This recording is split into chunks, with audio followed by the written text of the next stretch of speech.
আসসালামু আলাইকুম ওরহমতুল্লাহ।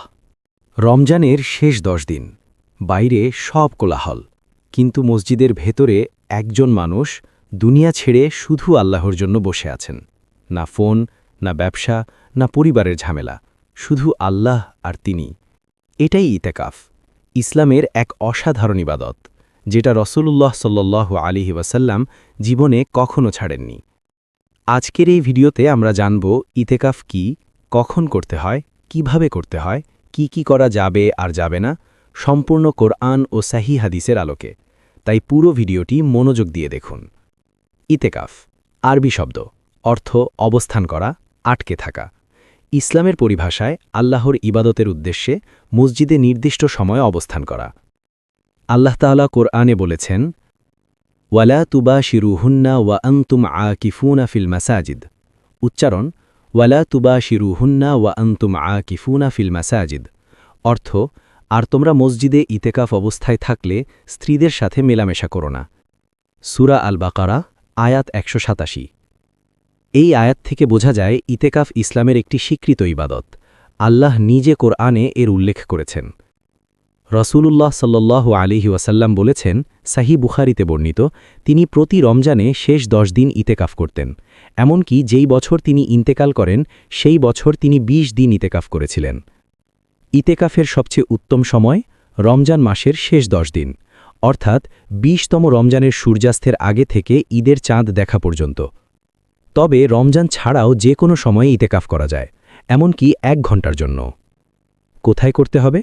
পুরুষদের জন্য মসজিদে, মহিলাদের জন্য ঘরের নির্দিষ্ট একটি জায়গায়, যেটাকে নামাজের জায়গা হিসেবে নির্ধারণ করা আছে।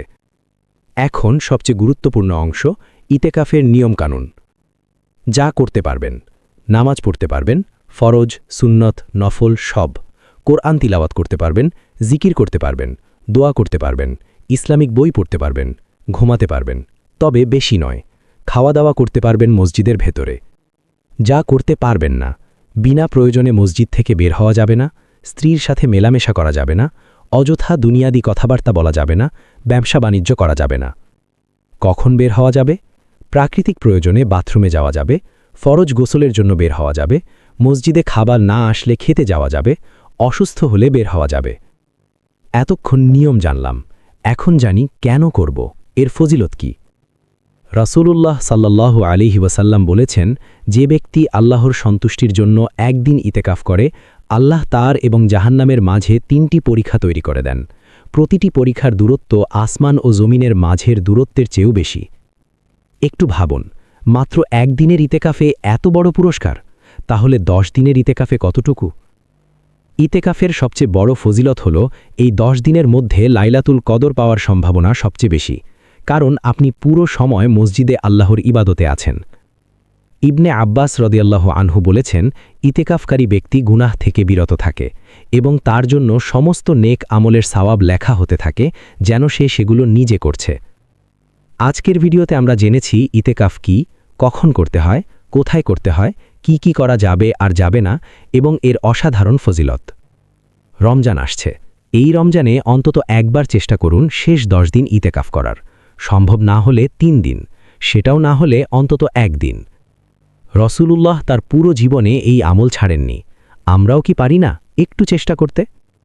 আল্লাহ আমাদের সবাইকে ইতেকাফ করার তৌফিক দান করুন, আমাদের ইবাদত কবুল করুন, আমাদের রমজানকে বরকতময় করুন, আমিন। ভিডিওটি উপকারী মনে হলে এখনই একজন প্রিয়জনকে শেয়ার করুন, চ্যানেলটি সাবস্ক্রাইব করুন এবং বেলটি চাপুন। পরের ভিডিওতে আমরা কথা বলবো রমজানের শেষ রাতের বিশেষ আমল নিয়ে। আল্লাহ হাফেজ। আসসালামু আলাইকুম ওয়া রাহমাতুল্লাহি ওয়া বারাকাতুহু।